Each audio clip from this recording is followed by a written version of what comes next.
mais um Muqueca de Política e hoje vamos lá pro Goiás. Pro Goiás, que só quem pode falar é quem tá no Goiás. Eu fui fazer uma campanha lá, eu fui inventar de colocar isso num texto, mas me deu uma confusão, deu até jornal. Tudo bom, Perla? Perla Roriz, que ela é a doutora eleitoral, para quem ainda não conhece, siga essa rede social. E a gente vai falar um pouquinho sobre o lado eleitoral do direito. É um lado chato, um lado insuportável, mas que você e sua rede social faz ficar levinho. Seja muito bem-vindo ao Muqueca de Política. O programa é seu. Muito obrigada, Paulo. Obrigada pelo convite. É um prazer estar aqui com você hoje. Deu um trabalhinho sair esse encontro, né? Desde a primeira temporada só que eu tô querendo isso. Estamos no final da segunda. Dos astros para dar certo. Perfeito. E acabou dando certo. Deu tudo certo. O importante é que estamos aqui para bater este papo legal. Me conte um pouquinho sobre a sua história. Por quê? Já vai discordar? Já vou começar discordando de você. Direito eleitoral é muito legal, mas direito é mais legal do que o direito penal, por exemplo, que todo mundo adora. Você acha? Eu tenho plaquinhas para provar. Mas me conte por quê? Por que esse encanto? Por que você foi para essa área do direito? Eu nasci debaixo de um palanque, né? Eu nasci debaixo de um palanque. Tô brincando, essa parte é falsa. Mas é uma história muito boa para contar. Mas é porque de meus amigos e meu núcleo familiar sempre participaram de campanhas políticas. E na minha infância, que não faz muito tempo, por óbvio, eu sou jovem, a gente tinha showmício, a gente tinha aqueles eventos com vários artistas e cantores. Eu ouvi falar. E vinha o Zezé de Camargo, vinha o Leandro Leonardo, e a gente tinha pôster na época, né? Aquele pôster, aquela coisa. Boné. Camisa, depois pra dormir. Gente, aquilo é maravilhoso, não existe. Acabar não existe ninguém que faça um pijama daquele. Não tem mais. E aí tinha... Não, aqui no estado de Goiás, no município, por exemplo, tinha um político que ele distribuía de helicóptero. Ele vinha de helicóptero, aí jogava balinha, jogava uns brinquedinhos que caíam, assim, tipo um paraquedista, sabe? Era muito incrível. Então, sempre, desde pequena, eu olhava aquele mundo e falava, nossa, é muito legal isso daqui, eu gosto muito disso daqui. E aí, foi seguindo a vida. Eu comecei, acho que a minha primeira campanha tinha 16 anos, eu comecei segurando bandeira, né? Na rotatória. Me identifico muito com isso, que eu também fiz 2004, eu fui militância de juventude.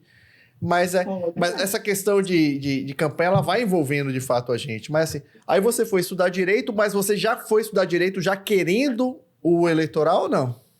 Não. O eleitoral veio no caminho, né? Eu sempre tive uma atuação política, eu sempre estive no meio político, né? Até quando eu estudei em São Paulo, não estudei em Goiás. Fiquei 10 anos em São Paulo, esses 10 anos que eu fiquei em São Paulo também segui no mesmo caminho, né? Parece que chama a gente.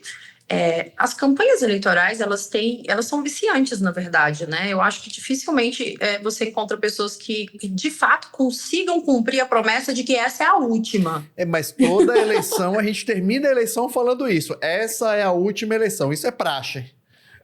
Não vou fazer isso mais. Aí quando você vê, você tá lá dentro de novo, né?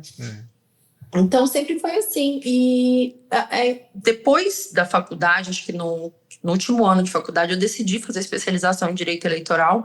Ainda tive uma mudança de estado, de vida, de projetos. Aí posterguei um pouquinho, mas não tinha como fugir. O caminho político sempre veio atrás de mim. Aliás, eu sempre segui fugindo um pouco, mas ele sempre me puxou de volta. Juro, eu nem queria. E de onde é que vem essa inspiração sua de trazer este conteúdo que é denso, que é pesado, para a rede social? Porque você tem uma rede social que hoje ela é totalmente didática. Né? Você acaba ensinando de uma forma assim que as pessoas só de acompanhar o seu dia a dia, essa sua agonia de campanha, parece até que é leve, mas não é. Gente, não acreditem nisso. Não é essa tranquilidade que é a rede social dela. Não é assim, não.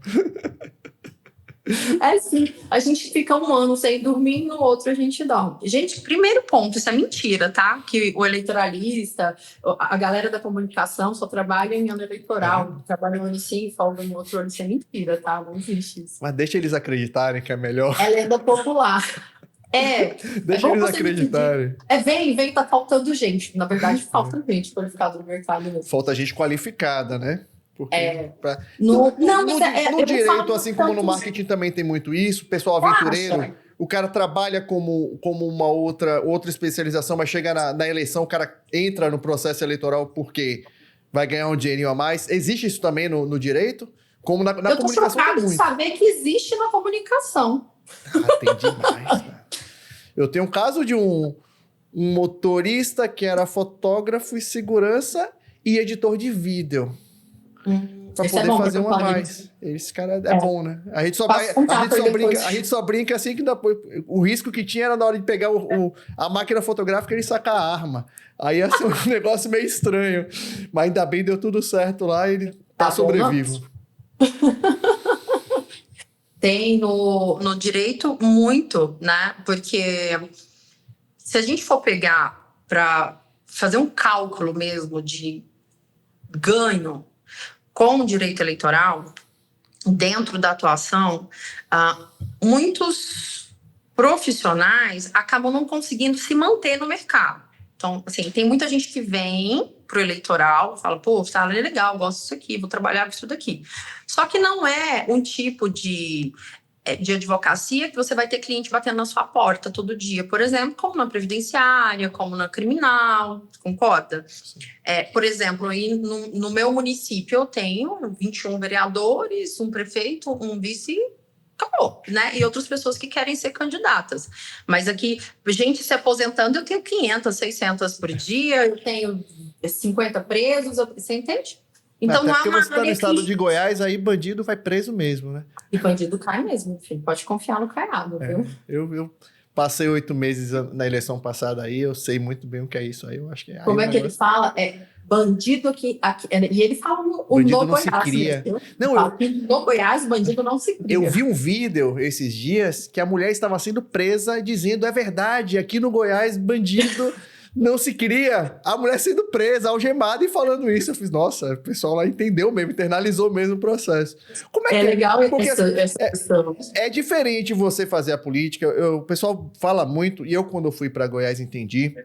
O pessoal acha que o Distrito Federal é onde a política acontece, né? Só que só esquece que o Distrito Federal está abraçado pelo estado de Goiás. Só tem 2 quilômetrozinhos ali que está em Minas Gerais, mas é totalmente abraçado.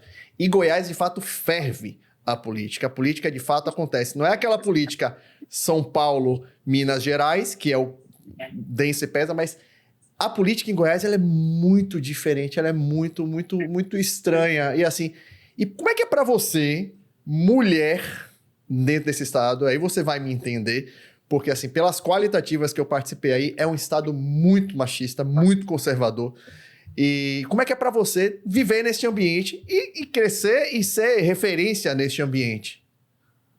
Eu sou machista e conservadora, eu tô muito brincando. Não faz corte disso aí. Já tá cortando, hein? Olha só. Goiás, aqui a gente tem uma particularidade, de fato, né? Nós estamos muito próximos ao núcleo central de poder. Você mencionou a política do café com leite, aqui em Goiás a gente tem o café com leite, entendeu? Aí você já deu o café com leite, tudo junto. Vai tudo junto. Então, aqui a gente tem algumas particularidades com relação à política que são muito relacionadas ao estilo de vida mesmo, né? A gente tem de fato, eu nunca vi nenhuma pesquisa nesse sentido, mas pela minha percepção, nós temos uma característica mais tradicional mesmo, né? De núcleo familiar, de costumes, você pode pensar que ter referências de pessoas como a Perla, que é filha do José, que é a neta do Juca, que é a irmã, né? Como essa questão sejam muito características de municípios pequenos, mas não, aqui é um geral, sabe? Até a gente brinca que Goiânia, por exemplo, é uma capital interior, porque ainda se mantém, né? esses núcleos sociais, esses vínculos, esses meios de conexão entre as pessoas. Mas, tirando essa parte, não vi muita dificuldade em fazer política ou estar na política por ser mulher e nem por nenhuma outra questão relacionada ao conservadorismo também, não. Eu faço campanhas em outros estados também, sim, né? Eu fiz na última eleição, eu fiz São Paulo, fiz Rio de Janeiro, fiz Minas, fiz Goiás, na anterior fiz Distrito Federal. E não vejo muita diferença. O que eu vejo de diferença no estado de Goiás, de fato, é essa questão de como fazer a política aqui. Tem essa proximidade maior, que o eleitor precisa ter uma proximidade maior com o eleitorado do que eu costumo ver nos outros estados. O político aí ele é mais cobrado, é isso? Você acha que o eleitor está mais próximo? Tem o essa eleitor coisa? É mais ele próximo, consegue chegar mais fácil no político, né? Ele isso, é mais acessível. É mais acessível, isso. Você pode ver as agendas daqueles que conseguem se manter na política, né? Porque a gente tem político que vem e fica uma vez e não vai voltar mais, a gente já sabe. O ex-prefeito de Goiânia que o diga. Não posso manifestar. Eu já manifestei. Assim, eu tô vendo, eu tô desconversando. Aí eu vi uma das coisas mais absurdas da minha vida. Os caras fizeram carreata de caminhão de lixo em Goiânia. Legal. Eu achei aquilo de uma forma fantástica, absurdamente fantástica. Vou guardar no meu coração aquilo. Vou guardar no meu coração aqueles caminhões de lixo passando, aquelas caçambas passando atrás. Eu falei, nossa, que maravilhoso. Você precisa ir de carro de boi para você ver como é bonito. Nossa. Tem umas coisinhas bacanas aí, mas é muito bom. E aí esses políticos que conseguem manter o eleitorado, eles estão, assim, dedicados à vida a isso, né? Eles vão no aniversário do filho do eleitor, eles estão no casamento do primo do outro eleitor. Assim, se você convida, eles vão. E eu acho que isso é muito característico do goiano também, sabe? A gente é muito dado, né? De modo geral. O povo abraça, né? Apesar de manter a distância, o povo abraça, de fato. Aqui na Bahia a pessoa chega e já acha que é o melhor amigo de infância. Aí fica aquele negócio assim. Isso é chato, porque assim, é ruim, porque você... Beleza, você tem que manter um limite, que aí em Goiás você tem muito, né? O povo daí tem muito. Mas me diga uma coisa, assim, ó, o marketing, ele anda sempre ao lado do eleitoral. A gente precisa ter essa parceria, mas nem sempre os advogados pensam dessa forma, né? Tem muito advogado que fica, isso não pode, isso não pode, isso não pode, isso não pode, isso não pode, isso não pode. Onde é que está essa linha de corte para você? E você é aquela advogada que chega junto e fala assim, opa, isso, vamos sentar e vamos ver de que forma que isso pode, como é que é você, e vamos falar um pouquinho sobre o que pode e o que não pode dentro de um processo eleitoral. Já estamos a menos de um ano da eleição, a eleição já começou. Na verdade, eu falo que já começou a de 28 e as pessoas não estão enxergando. Mas quem quer acha que não começou. Como é que é você, essa advogada parceira dentro do processo de marketing, e onde é que está esse limite? O limite do não pode está na lei, né? Na verdade. Da forma como você interpreta a lei também. Não somos nós que colocamos o que não pode. Reclama com o legislativo, vai lá, reclama com o Congresso. Na verdade, assim, a gente tem maiores limitações hoje pelo Tribunal Superior Eleitoral, de fato, do que pela legislação, né? Que pode mudar. Que pode mudar. Ela só regulamenta o que está previsto na legislação, por óbvio, né? Mas não legisla. Mas a gente tem mais limitações ali. O que acontece? Eu acho que parte de uma leitura de visão global da campanha, né? Não tem como a gente engessar demais o que o candidato pode ou não pode fazer, porque se a gente for trabalhar pela literalidade, pelo risco, a gente, de fato, vai engessar vocês, a comunicação, e praticamente muita coisa não vai sair do lugar, não pode ser feita.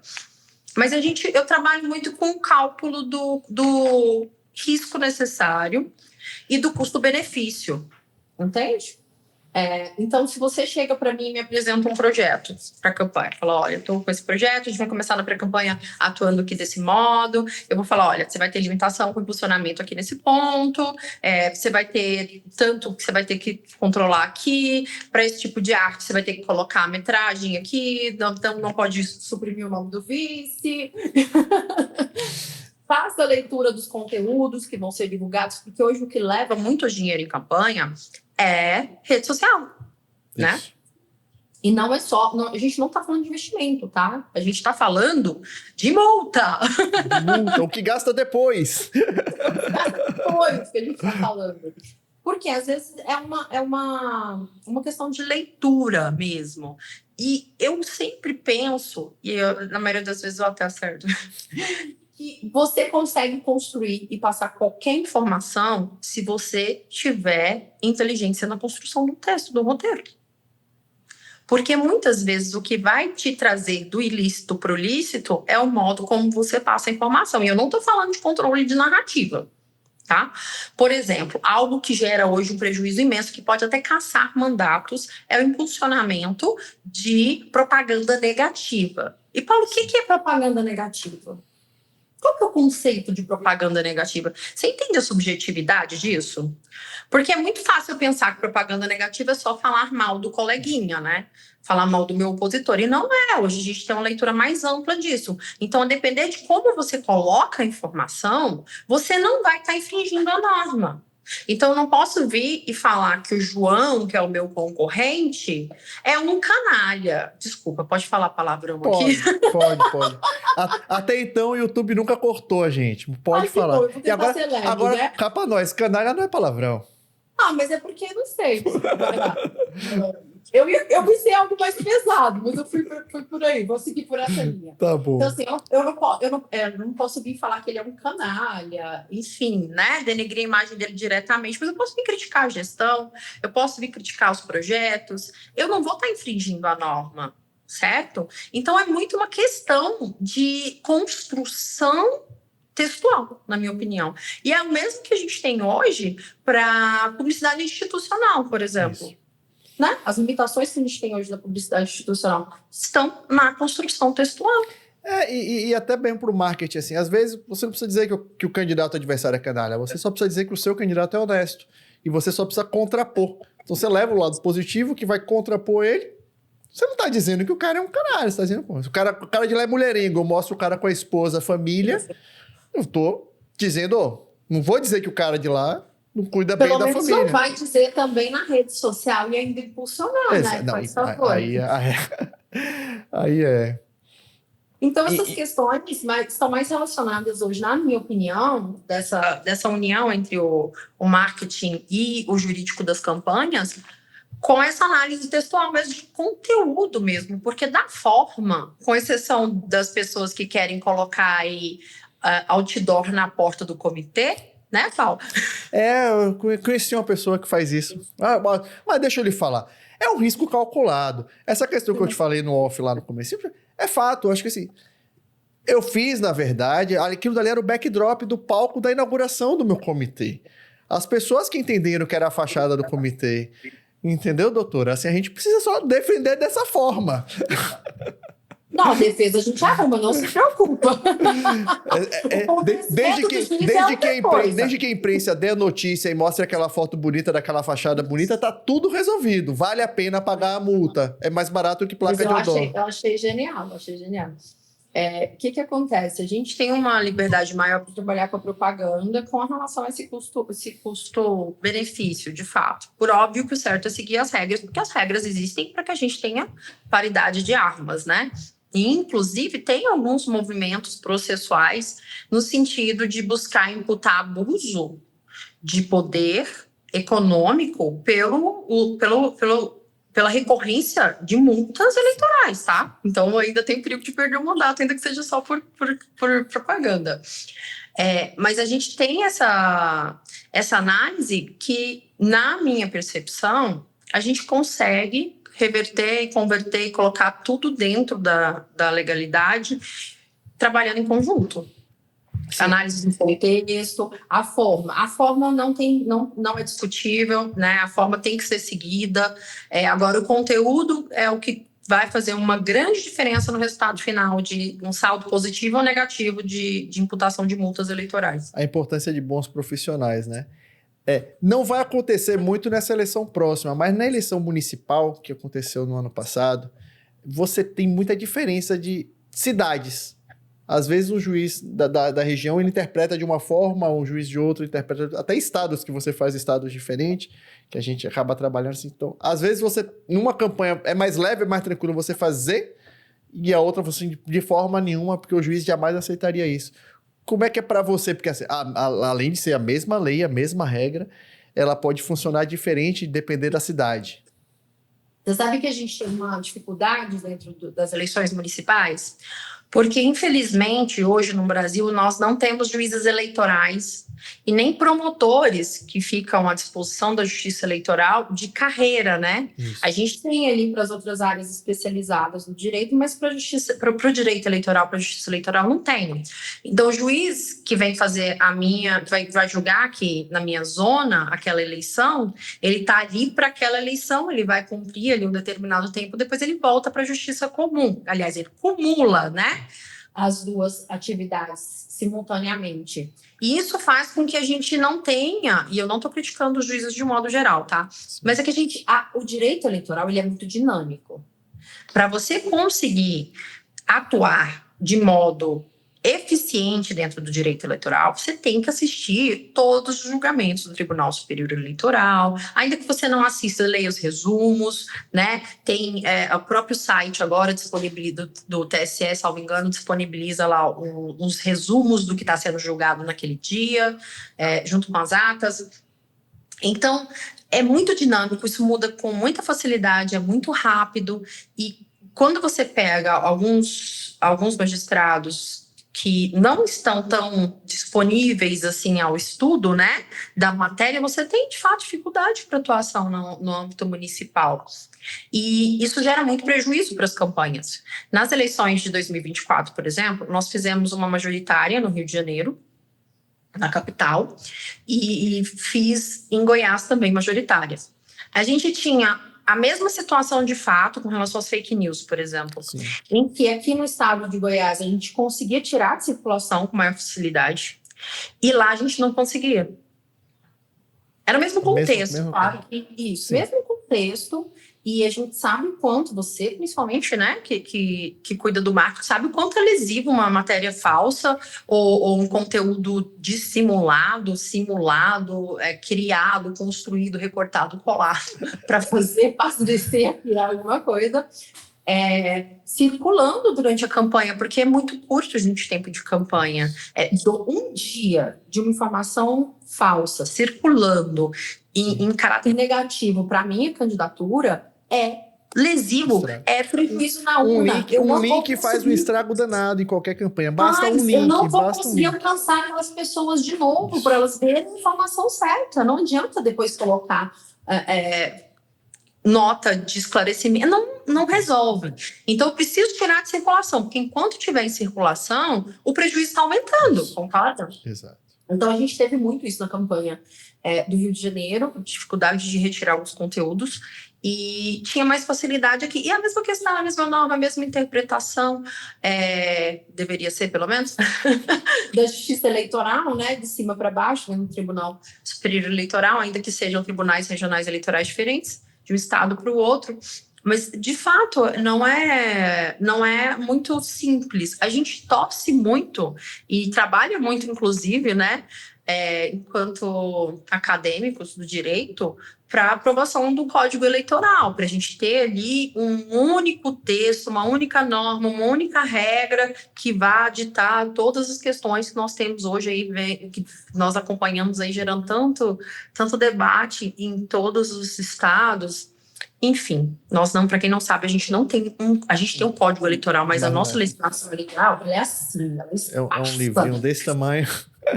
E não está lá, e muita coisa do nosso Código Eleitoral também nem é conforme a Constituição Federal, está lá ainda porque não foi revogado formalmente em lei, sabe? Teve a discussão muito grande esse ano e a lei tem que ser aprovada um ano antes da eleição. O que foi que conseguiram mudar? O que de fato mudou para as próximas eleições? A gente tem o princípio da anualidade eleitoral, né? Então, eu não posso mudar a regra do jogo com a bola no campo. Nossa. Foi bom. Esse é corte. A gente não pode mudar. Vou tentar falar mais sério, então, vou ter corte, tô brincando. A gente não pode mudar a regra do jogo com a bola no campo. Então, eu tenho que seguir o princípio da anualidade eleitoral, da anterioridade, ou seja, um ano antes das eleições, eu já tenho as regras do que vai acontecer ali naquelas eleições. Tentaram passar o Código Eleitoral e esse código já vem sendo trabalhado há alguns pleitos, ok? Não é novo, ele não caiu lá ontem, né? Não. Mas sempre tem essa... Quando vai chegando mais perto da aprovação, surgem alguns jabutis, por assim dizer, surgem algumas matérias mais polêmicas, como aconteceu no ano passado. Gente, eu tô achando que eu já tô no ano de 2026. Mais ou menos isso mesmo. Aconteceu aí recentemente, né?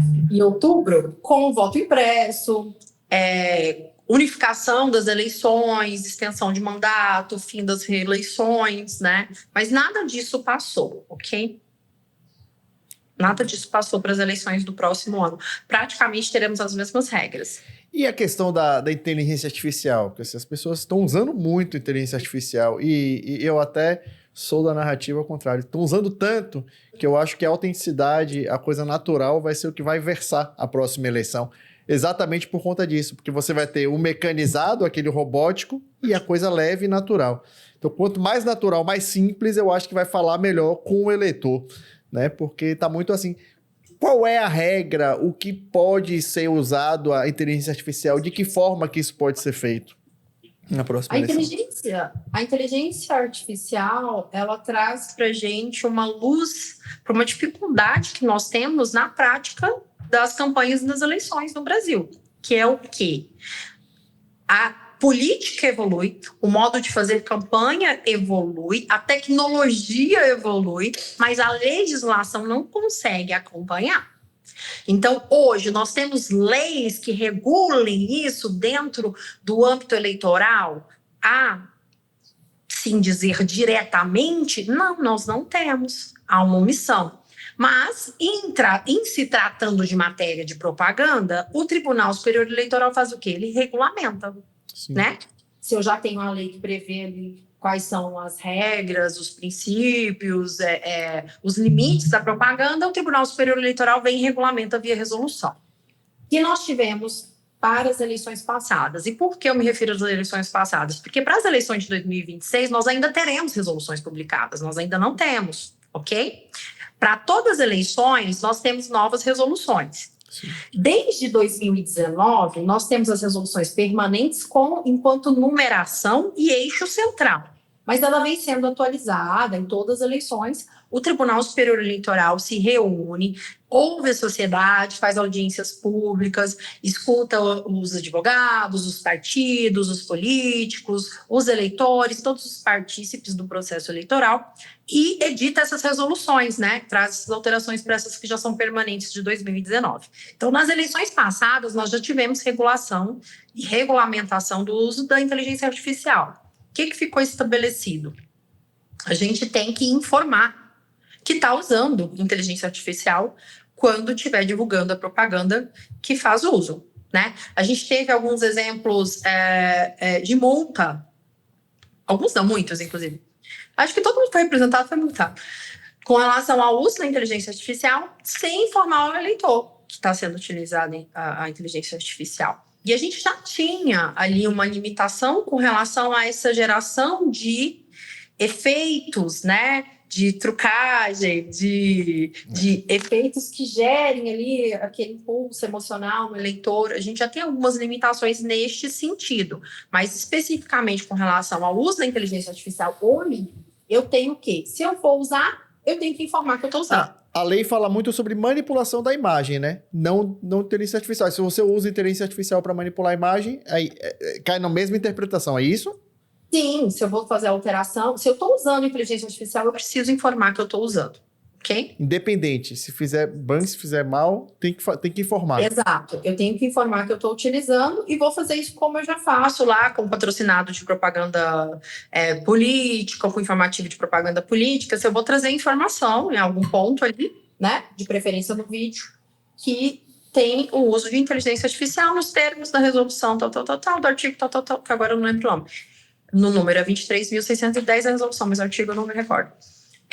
E aí, trazendo essa informação, ok. Agora, para o uso nocivo da inteligência artificial, a gente não tem muito controle, ok? O que a gente vai ter como mecanismo de controle é o que já vem sendo feito com propaganda negativa, com fake news, com divulgação de conteúdo inverídico por outras vias, né, que não da rede social. É isso que vai ser feito para o combate de um modo geral. Mas como eu vou conseguir controlar isso no âmbito de campanha eleitoral, nós não sabemos ainda. É uma experiência nova. Nós tivemos um pouco disso em 2024, já digo para você que foi extremamente estressante. A gente tinha dias que a gente virava no escritório sem poder descansar, porque eram muitas propagandas, né? Que precisavam sair de circulação porque eram falsas ou descontextualizadas, e isso vem se ampliando de um modo exponencial. Você é da época que tinha o jornalzinho Subversivo, que foi a primeira fake news? Era fantástico. Da história das teve uma campanhas eleição, eleitorais. a eleição de 2008, eu saía de madrugada, as últimas 24 horas, né? Aquela virada de noite que a gente não dorme. Uhum. Eu saía pelas ruas catando isso. Eu saía catando, recolhendo. Aquilo tudo foi encadernado e virou uma peça. Eu entreguei para o advogado, virou encadernado. Assim, tinha 20 mil papeizinhos daquele, tudo, a gente encadernou tudo para poder virar peça e virar prova de que o candidato adversário está fazendo aquilo. Mas você não prova, né? Você não tem como. Não prova porque... Normalmente você faz uma máquina de Xerox, não está numa gráfica, né? Não tá... A gráfica. Ou então alguma gráfica bem clandestina e faz... A gente em 2000, acho que foi 2004, 2006, eu não me recordo.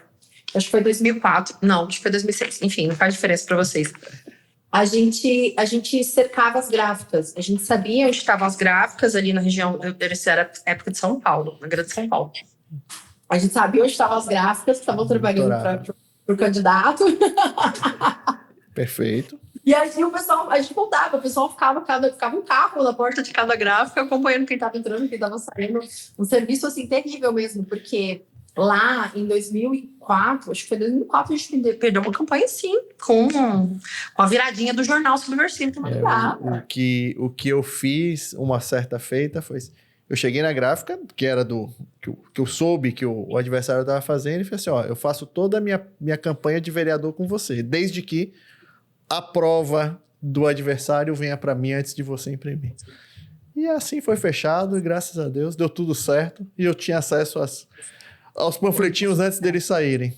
Olha... Mas é tudo sentar e tomar um bom café e conversar, né? Mas isso tudo começou...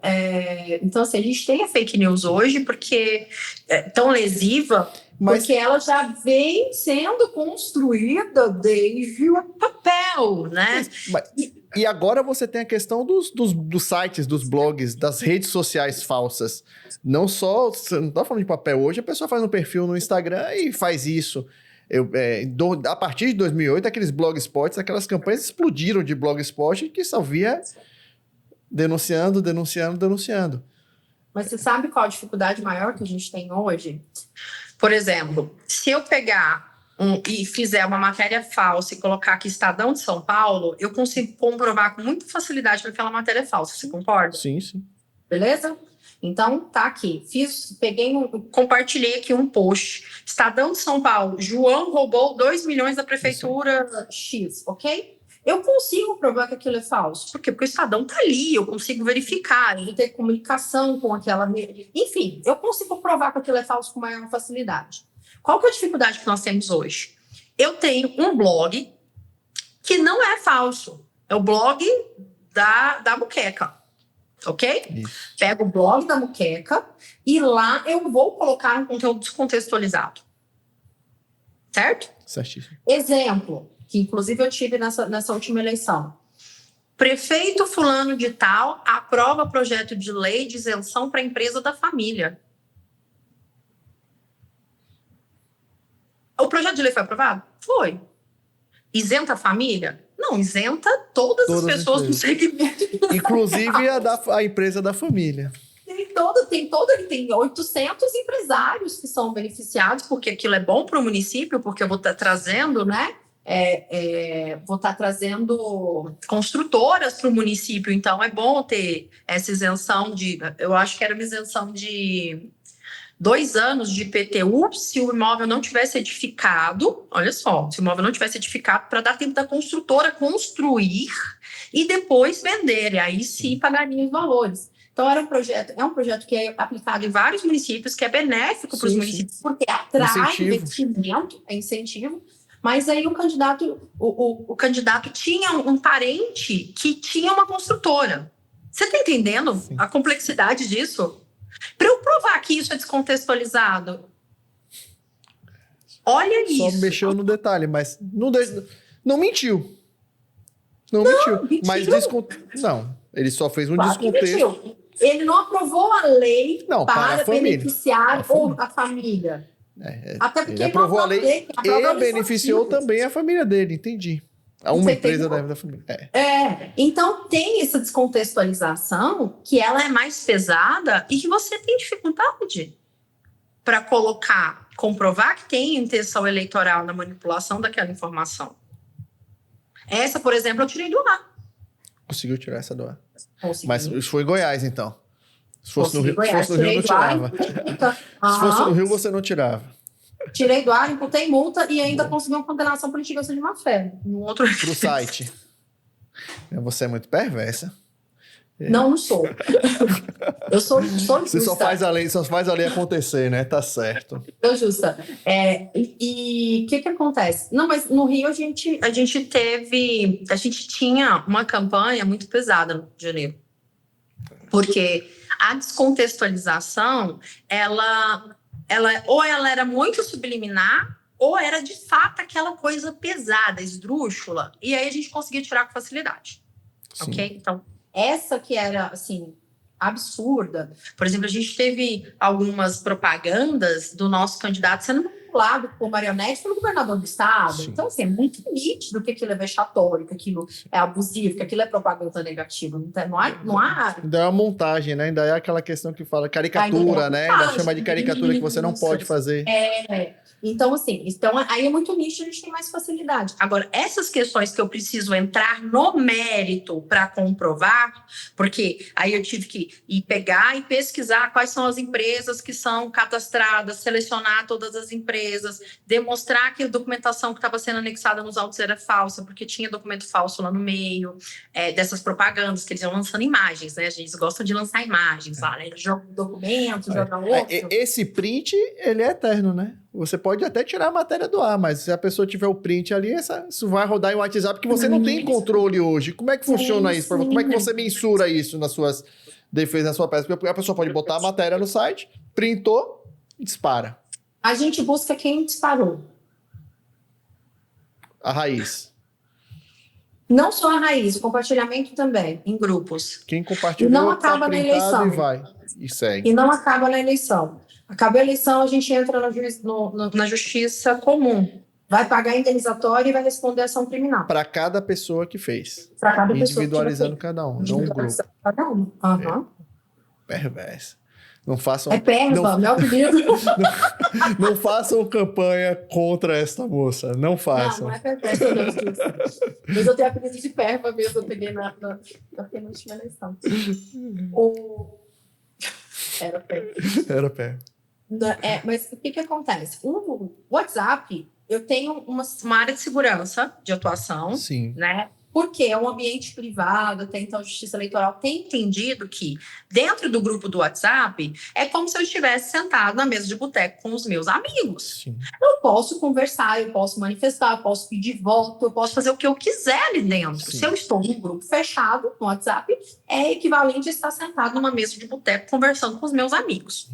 Agora, isso não alcança o cometimento de crimes. Como assim? Ainda que eu esteja sentado na mesa do boteco com os meus amigos, eu não vou poder cometer o crime de injúria, calúnia ou difamação. Perfeito. Se eu cometer os crimes de calúnia, injúria ou difamação, eu vou ser penalizado por isso em qualquer lugar, porque independente do ambiente onde eu esteja. Então, o grupo de WhatsApp, ele me protege para manifestação. Então, eu posso pedir voto hoje para o João lá? Não vai ser propaganda eleitoral antecipada? Não, porque eu estou no meu grupo de WhatsApp, ok? Não estou mandando ninguém fazer. Tá? Mas a defesa é essa. Se fizer, né? A defesa é essa. Se fizer, a defesa é essa, né? Então, eu tô no meu grupo fechado.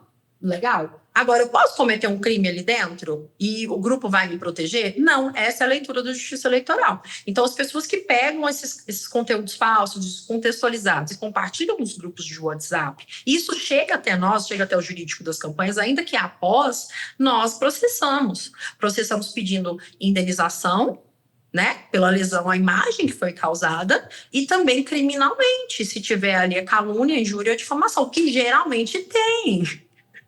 Quase sempre. Se olhar direitinho, sempre tem. Se olhar direitinho, sempre tem. É.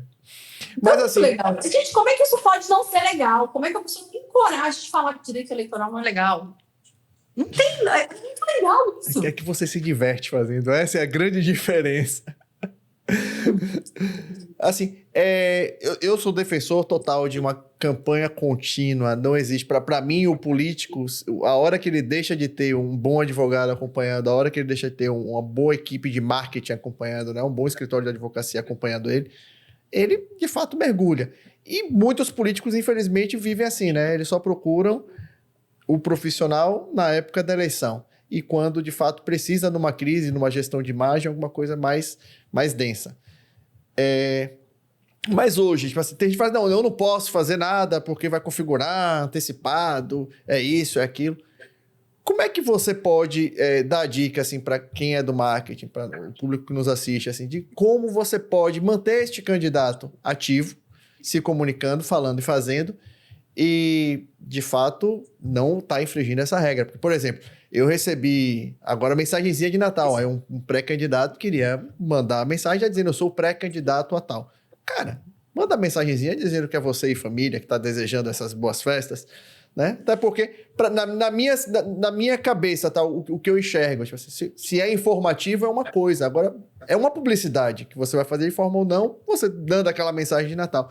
Para mim, você usar a publicidade para se promover como pré-candidato é mais difícil do que você fazer isso de uma forma informativa. Não, eu estou no podcast, eu estou dando uma entrevista para um jornal.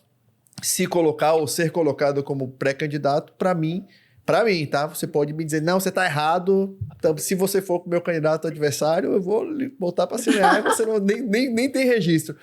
Mas assim, na minha cabeça é isso. Como é que você pode hoje estar trabalhando dentro dessa margem segura, se é que existe essa segurança? Margem segura é ficar em casa, né? Não faz nada, lá, né? De preferência, amarrar debaixo da cama. Você está 100% seguro. O candidato fica 100% seguro. Quando você amarra ele, fecha a boca com a fita e coloca debaixo da cama. Só não consegue voto, só não elege. Não, o que acontece? O período de pré-campanha, a gente precisa ter a distinção. Eu sei que é muito difícil o homem ou a mulher, enquanto um ser político, se diferenciar. Enquanto aqui é a Perla, né? Mãe, trabalhadora, advogada, filha, amiga, e aqui é a política que vai para a campanha, etc. e tal. É difícil diferenciar, é difícil separar isso daqui. Mas o que faz com que o pré-candidato tenha segurança na atuação da pré-campanha para comunicação é exatamente se colocar enquanto ser dividido em dois. Ser dividido em dois. Então, se eu estou indo no podcast como pré-candidata, não tem problema. Posso ir falar que eu sou pré-candidata, apresentar as minhas propostas, o que eu pretendo fazer. Vou ser candidata a deputado federal. qual o tipo de penalidade para os crimes violentos que eu quero propor, quais são as minhas pautas, aposentadoria com 25 anos, enfim, qualquer coisa, não tem problema. Eu estou atuando enquanto pré-candidata, eu estou me apresentando enquanto pré-candidata. O que eu não posso fazer é confundir os dois lados. Por exemplo, o exemplo que você citou, vou fazer um outdoor de Feliz Natal para minha cidade. Eu não posso misturar a pré-candidata com a Perla que está indo lá desejar o Feliz Natal. Por quê? Aqui a gente vai ter um negocinho chamado indiferente eleitoral. A Justiça Eleitoral, ela olha como para propaganda eleitoral antecipada? Tem uma finalidade eleitoral no que está sendo dito, ou seja, estou mencionando o pleito, estou falando que sou pré-candidata? Propaganda eleitoral antecipada, se eu estiver no contexto de pedido do voto ou se eu estiver na forma que não é permitida, como o exemplo do outdoor, beleza? Agora, se eu estou, enquanto Perla aqui, não estou mencionando eleições, eu posso fazer meu outdoor, eu posso ir sair na rua vestida de Mamãe Noel, não tem problema. Ok? Desde que eu consiga individualizar essa questão à vista da Justiça Eleitoral. Porque é por óbvio que a gente sabe que quem coloca outdoor lá desejando Feliz Natal tá fazendo investimento para agradar o Papai Noel. Né? A gente sabe. A gente sabe. Mas à vista da Justiça Eleitoral, se eu olho para aquilo e não tenho ali referência à eleição, menção ao futuro pleito, ou slogan de campanha que eu vou usar depois, porque tem isso também, tá? A galera vem, começa a usar o slogan aí agora, falar, tá tudo bem. Dá continuidade a isso.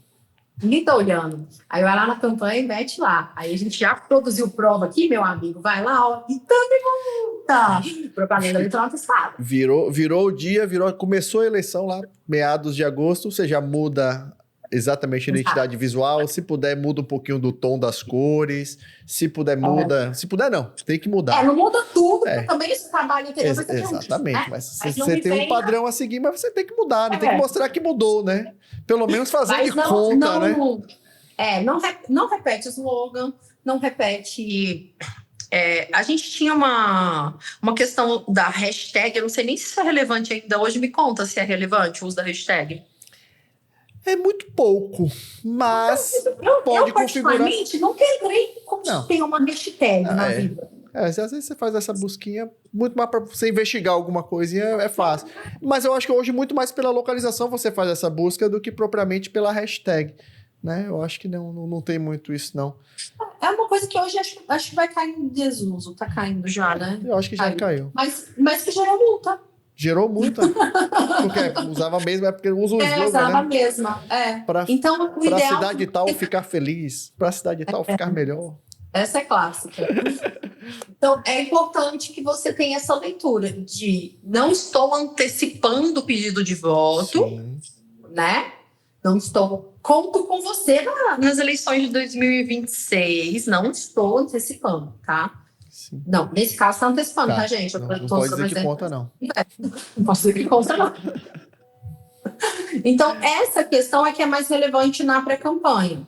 Porque o que você pode ter de mais prejudicial com relação à propaganda na pré-campanha é a antecipação do pedido de voto. Então, não estou mencionando eleições, não estou vinculando a eleição, não estou pedindo voto, ainda que seja de modo subliminar, não tenho, é um diferente eleitoral.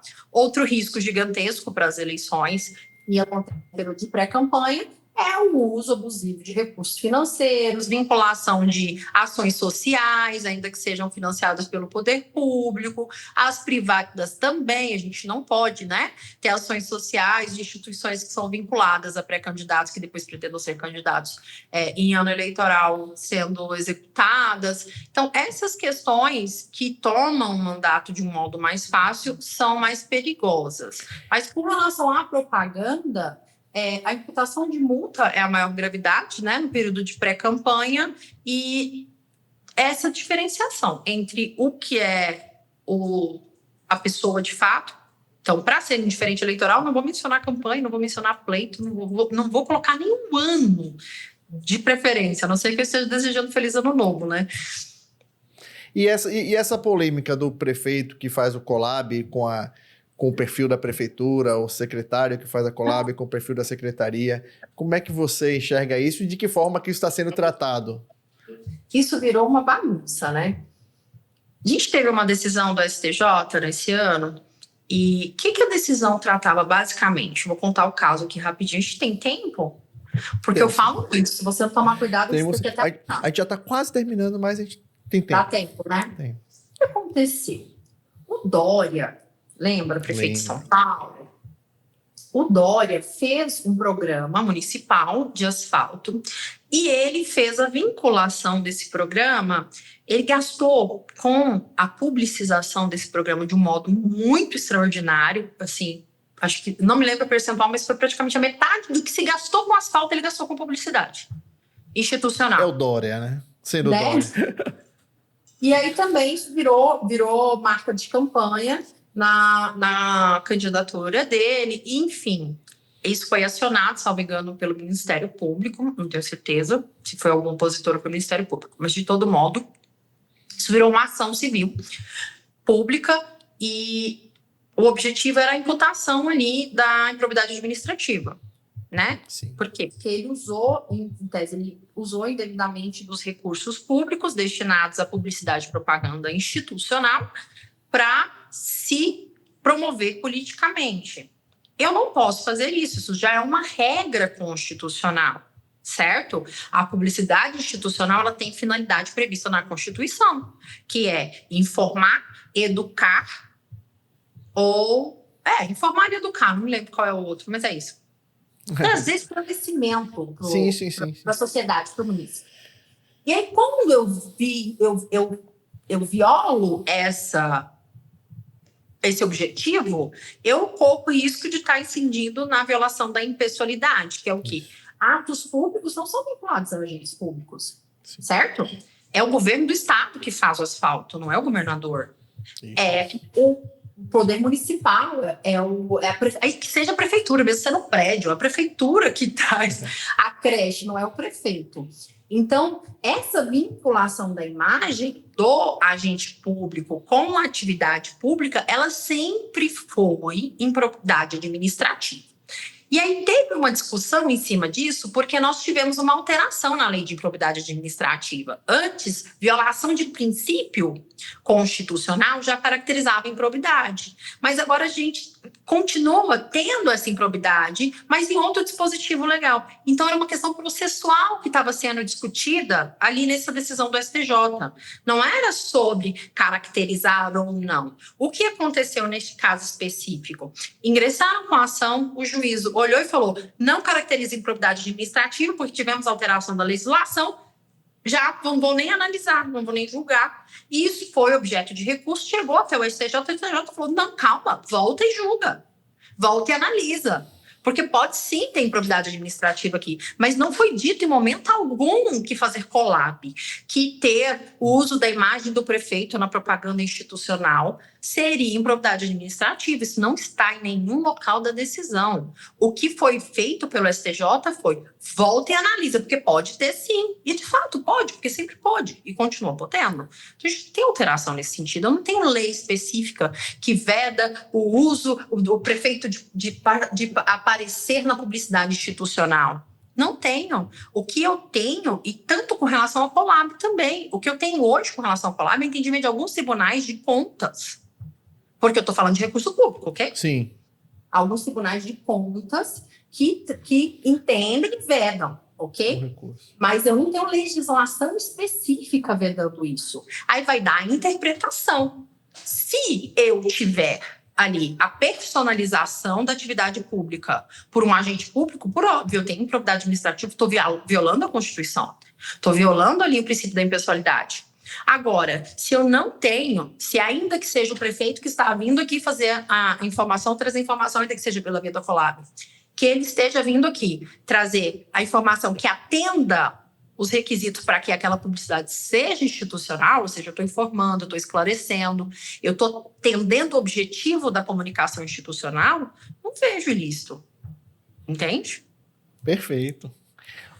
A gente tem um quadro aqui no programa que é o seguinte, a gente fala que é pimenta de cheiro e pimenta malagueta, onde a gente analisa os políticos e as comunicações dos políticos, que são pimenta de cheiro, que é aquela pimenta que nem arde, e a pimenta malagueta, que é a pimenta boa, a pimenta retada. Então, Mas peraí, a malagueta é boa? a malagueta é a boa, é a que arde. Pimenta tem que arder, pimenta foi feita pra Mas tem que arder. arder, né? Vai pôr pimenta no prato pra quê, né? Exato, nem bota pimenta, se não quiser. Nem pode. Mas aí tipo, tem que analisar isso. Então, me passe assim pra gente, assim, qual é a sua referência? Você fala, poxa, essa pessoa está fazendo bem a comunicação, que não erra, que vai, que é legal, e essa pessoa tá sapateando, não vale a pena, uma hora vai cair. Tá com tranquilidade. Não me comprometa. Mas a ideia do quadro é exatamente o compromisso, Perla. A ideia do quadro é exatamente esse. Você E assim, ó, e ainda lhe digo mais. Se você, não, eu sou assim, mas assim, se você começar a ratear, ficar falando, eu vou começar a tentar adivinhar por você. Aí a gente vai falar muito mais políticos, Que hora, entendeu? Vamos lá. Acertando na comunicação Isso, para 2026. isso. Ah, ele tá afastado. Ele Afastaram? voltou. Manga. Afastaram, voltou quem? Gente, eu amo manga. Ai, sério? Aham. Ó, eu vou ser sincero também, eu odeio manga. Ele não faz comunicação. Ele não faz comunicação. É inclusive uma coisa que eu falo o tempo todo. Tipo assim, pra mim, o manga é o meu pimenta de cheiro eterna. Porque ele tá pagando o preço disso. Eu acho manga malagueta. Tudo bem. Mas assim, ele não faz a comunicação, tanto que ele tá pagando esse preço. Não, Hoje mas a ele paga comunicação esse dele preço. não é institucional. É isso, não é institucional, mas assim, ele fala o quê? Qual é o recado que ele dá? Ele chama atenção? Chama atenção. Ele chama atenção. Você sabe o que eu gosto no movimento manga? Sim. É um movimento que está trazendo mais pessoas para atividade política, Sim. certo? Porque eu acho que é esse movimento de pegar aquilo que é chato, insuportável e trazer para o palpável. Que é o que você certo? faz. Obrigada. É o que você faz. Mas você E não trazer- precisa fazer palhaçada. Ah, eu ia colocar o pé na cabeça agora, já vou cancelar, então, gente. Então, baixa. abaixa. Corta essa parte. Por quê? O que acontece? O que eu não gosto na comunicação política? Aquele político que só posta foto, estive na reunião, Steve, é o Steve. estive na reunião hoje com o Zé da Feira. Vamos trazer benefícios para Aquela foto clássica Aquela de foto. barreira, todo mundo um Isso. do ladinho do outro. Meu Deus! E você entra no perfil da pessoa e só tem aquilo. É só aquilo. Atrás daquilo. Eu chamo de A pessoa candidato não Steve. comunica. Eu chamo A de pessoa candidato não- Steve na reunião com o Steve. É o exato, Steve, candidato isso. Steve. Steve. É exatamente isso. Então, essa comunicação, para mim, na minha opinião, ela é falha, porque ela não traz ninguém para o movimento político. Sim. A gente vem experimentando no Brasil uma onda muito legal, que é o quê? Com o avanço das redes sociais, a gente tem o ingresso de uma parcela da população que estava pouco se importando para o movimento político, para a política, para o que estava acontecendo ou deixando de acontecer. Você não acha que essa questão de campanha eleitoral a partir de 35, né? De 5 em 5 anos não vai acabar um pouco com isso? Na verdade, você não acha que já foi pensado nisso? De esses movimentos afundarem um pouquinho mais? Ou não? Eu acho que não. Não. Eu acho que o evento político sempre vai acontecer e sempre vai ter essa movimentação. A gente tendo aqui, mesmo que com 5 anos, a possibilidade de um recall, Boa. já fica interessante o negócio, entendeu? Agora, essa questão da unificação das eleições, ela tem um outro perfil. Eu, inclusive, dentro do meio acadêmico, eu acho que eu sou minoria da minoria, porque eu concordo com a ideia da unificação, no sentido de que eu vou... Tem o contra e o pró, né? O que seria aqui? O contra. Eu vou unificar e vou tirar aqui o protagonismo de alguns personagens políticos. né? Porque na eleição municipal, eu não estou interessada em quem é deputado. E na eleição geral, eu não estou interessada em quem é vereador. Então, como eles não estão concorrendo simultaneamente, eu tiro um pouco do protagonismo, concordo. Por outro lado, a gente vive um sistema político que se alimenta a longo prazo, né? Eu faço a sua, você faz a minha. Eu faço a sua, você faz a minha. Eu faço a sua, você faz a minha. E o poder público, né? Como é que eu vou dizer isso? É que fomenta isso, né? Porque eu faço a sua, você faz a minha. Eu faço a sua, eu faço a minha. É um ano de eleição, um ano para pagar a conta. Um ano de eleição, um ano para pagar a conta. Concordo com você. Então, assim, nesse sentido, eu vejo como positivo. Talvez fosse algo talvez seja algo que a gente deve experimentar enquanto democracia. Até porque, vamos ser sinceros, a gente está experimentando tudo que a gente vive até aqui, né? Ainda é um experimento. Ainda é um experimento, não temos nada consolidado. Em todas as eleições, a gente tem alterações que vão sendo feitas, ainda que de modo sutil por hora, mas em algum momento a gente vai tendo essas viradas de chave, de fato.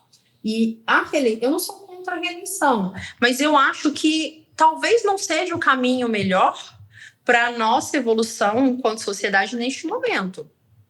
Porque a gente vive uma fase de crescente interesse no assistencialismo, de um modo geral, e a reeleição, ela fomenta esse movimento, né? Como eu, político, que pretendo ser reeleito, vou manter sociedades dependentes de mim para garantir o meu voto no próximo pleito. E assim segue, ok?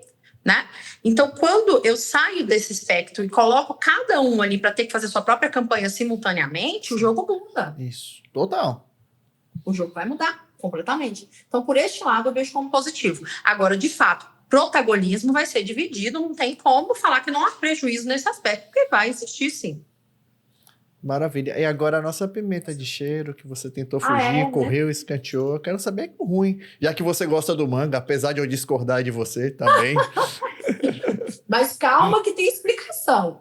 Por que eu gosto do manga? Porque o manga traz uma parcela da população que não está nem um pouco interessada em política para ter algum movimento, que eu acho que já é super positivo, entendeu? Mas quando ele tinha que falar sério, para mim a percepção é essa. Quando ele teve que falar sério, quando ele vem se defender agora, por exemplo, ele não tem como fazer isso. Porque ele não fala sério. Tipo assim, existe uma crítica, por exemplo, ao governo federal, faz a piadinha ou não sei o quê, mas ele faz a mescla. Aqui na Bahia o pessoal gosta muito disso. Tinha a prefeitura de Curitiba que fazia o negócio das capivaras também. Você tem que ter essa brincadeira e prestar o serviço. Tem que ter a brincadeira e prestar o serviço. Você tem que saber falar sério, mesmo que você fale brincando, né? Mas tem umas coisas assim que, para mim, é exagero. Eu acho que esse exagero, para mim, é que não vai. Eu digo muito que o Dória, que a gente citou aqui, que gastava infinitamente de publicidade, ele perdeu para ele. Porque a partir do momento que você tem uma super exposição, a partir do momento que você tem aquela coisa exagerada, não quero. Porque a pessoa cansa também do outro lado. Quem tá do outro lado cansa. A gente precisa saber mergulhar, a gente precisa saber falar o sério, falar brincando, falar sério, falar brincando. Tem todo. Pra mim tem esse contexto. Mas eu concordo com você que ele traz pra dentro de uma discussão política quem de fato nunca viveria isso. Que não veria, exato. Mas eu também eu também concordo com você nesse aspecto de ter dificuldade de vê-lo como uma pessoa séria, até para falar sobre coisas em momentos, né, que exigem essa seriedade. Que é isso. Quando eu falei que você também faz essa questão, tipo assim, você sabe falar sério. Eu tô trazendo você para essa rede, porque você enxerga esse lado, mas você tem aquela brincadeira, a sua rede tem essa coisa descontraída, mas você sabe falar sério. Quando você está falando sério, as pessoas percebem que você está falando sério. Então você consegue ter esse equilíbrio.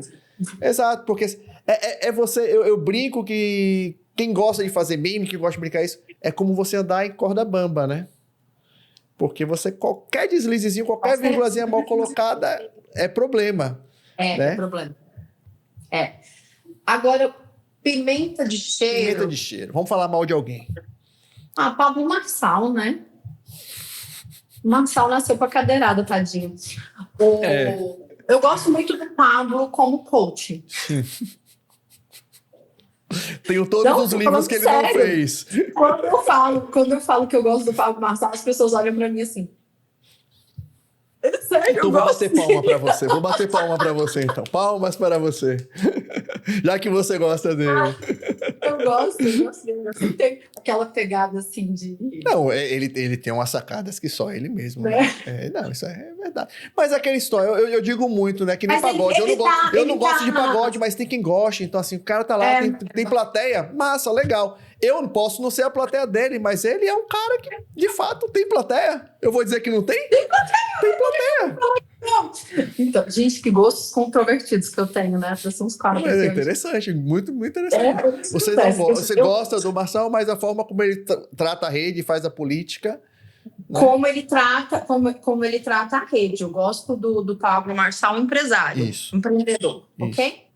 O Pablo Marçal, enquanto político, ele me chamou muita atenção no começo. Ele começou muito bem. Isso. Ele começou muito, muito bem. E ele se perdeu no caminho. No exagero. No exagero, exatamente. Só que ele migrou do exagero para a ausência de protagonismo. Então, hoje eu vejo o Marçal como a pimenta de cheiro.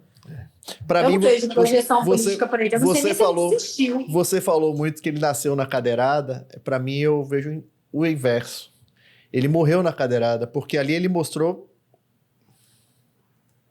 Ele morreu na cadeirada para mim, porque ali ele mostrou que ele era frágil. Ali ele se mostrou dentro de uma ambulância. Ali ele falou, opa, o cara é frágil, não é esse super-herói que ele disse que é. Então, assim, para mim, ali foi a decadência dele dentro do processo. Sim, aí voltando. Para mim, a morte do Marçal foi exatamente naquele processo. A partir do momento que ele se mostrou frágil, para mim, ele fez, acabou o candidato. Eu acho que ele... Quando ele começou a atacar demais a oposição, enquanto ele estava seguindo aquela linha mais cômica... Isso. Sabe? Aquela linha mais cômica de ataque à oposição, estava indo muito bem. Isso. Quando ele ultrapassou a linha do ataque módico para aquela... Vou denegrir, vou destruir aquela pessoa, vou acabar com a raça dela. Quando o político cruza essa linha durante a campanha, é um risco de tudo ou nada. E não tem volta, né? Porque você só faz o primeiro, acabou. Exato. Então, o Pablo começou muito bem. Eu de fato, apostava nele como uma excelente opção para São Paulo. Foi até muito criticado por isso. Nas redes sociais, falando, por que você não testa aí em Goiás? Você quer testar em São Paulo? Você não entende nada de São Paulo. Eu falei, meu filho, eu sou da Zona Leste, morei uma década. Respeita a minha história, mano. Respeita a história. Mas falando um pouquinho sobre a política aí de Goiás, como é que tá aí pro ano que vem? A gente tá aguardando as próximas movimentações, que se chamam fechamento de contrato. Que bom. As pessoas falam, certamente, você é de direita ou você é de esquerda? Eu falo, gente, eu sou do meio. Eu sou de quem contrata.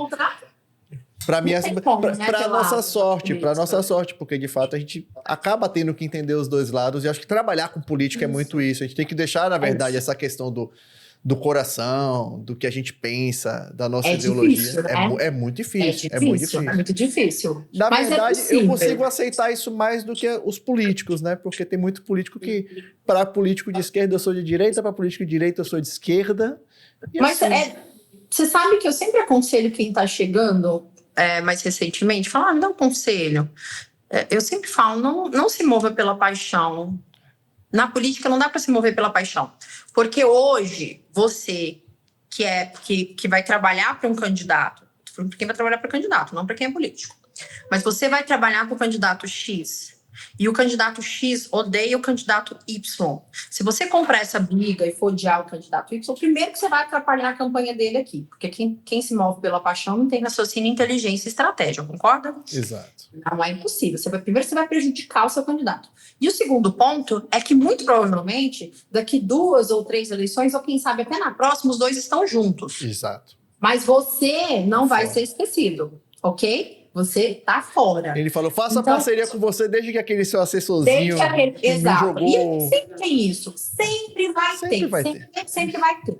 Então, sejam espertos, sejam inteligentes, né? Se coloquem de vocês, que é O de?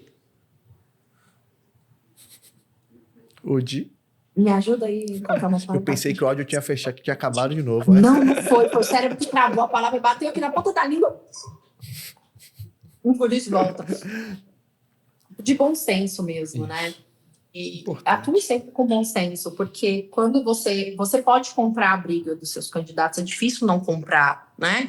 Mas atue com bom senso. Sempre respeite as outras pessoas, respeite a outra campanha, entenda que tem profissionais lá do outro lado. Se você vai atacar uma pessoa, você está atacando 100 outras que estão ali com ela, atrás dela, né? Que tem esposa, que tem filho, que tem mãe, que tem pai. Respeite, que tem né? família. Quem está do outro lado também. Respeita quem está do outro lado. Acho que é o mais importante. Respeita quem está do outro lado. Faça seu jogo, faça sua campanha, fale sobre o que você tiver para falar. Jogue as peças que você tiver para jogar, mas entenda que existem pessoas, seres humanos do outro lado, que você está mexendo com vidas, e tenha bom senso e respeito com as outras pessoas. E aí você vai. Eu tive poucas brigas na minha vida profissional. Eu já tive muitas quando eu não entendia isso, mas hoje, graças a Deus, eu entendi. Vamos lá. Para finalizar, eu quero em uma palavra que você defina eleições de 2026. Só uma? Uma. Não, depois você pode falar tudo, que eu sei que você vai falar bastante sobre ela depois, mas eu quero uma palavrinha que vai definir a eleição de 2026. Pipoco. Pipoco. Primeira pessoa que falou pipoco. Por que pipoco? Me explica. Porque vai explodir o negócio. A gente vai ter, assim, minha previsão para as eleições, mãe Perla agora falando aqui, encarnando. Minha previsão para as eleições de 2026. A gente vai ter um descontrole completo e geral da propaganda relacionada à inteligência artificial, se o Tribunal Superior Eleitoral não for muito severo com as resoluções. Tribunal Superior Eleitoral sendo muito severo com as resoluções, para poder limitar isso, vai ser considerado como autoritário e vai ser atacado novamente. Então, você está vendo o ciclo que se constrói. Sim. Não tem muito para onde correr. A gente já sabe que vai ter um desgaste muito grande. A sociedade está muito polarizada hoje. Essa situação tende a se agravar cada vez mais, infelizmente. A gente tem mais pessoas colocando fogo na fogueira do que com um baldinho de água para apagar. Essa é a realidade. Essa é a realidade. E as pessoas, infelizmente, ainda não entendem que é o fogo que é desejado. Mesmo que seja seu candidato de estimação que está lá dentro da fogueira, ele está lá primeiro porque ele quer e porque ali é um lugar conveniente para eles, claro, ok? Exato. Porque existem outras soluções de balde que não estão sendo consideradas, porque não são convenientes para o jogo político deles. Tranquilo. Ixi, reverei os bastidores, eu não sei nem se eu vou estar viva. Tranquilão. Mas, querida, demorou, mas papo muito bacana. Muito obrigado por se colocar à disposição. E vamos marcar umas próximas. Quem sabe a gente consegue, nesse ano eleitoral, bater um papo. Não, vamos conseguir, com certeza. Eu adorei. Tá bom? Muito Ficaria obrigado. aqui até amanhã, tranquilamente. Eu também. Viu? Mas tranquilo, Perlinha. Muito obrigado. Obrigada a você. Tchau, tchau. Até a próxima. Até. Tchau, tchau. Feliz 2026 Feliz para você. 2026. Tchau, tchau.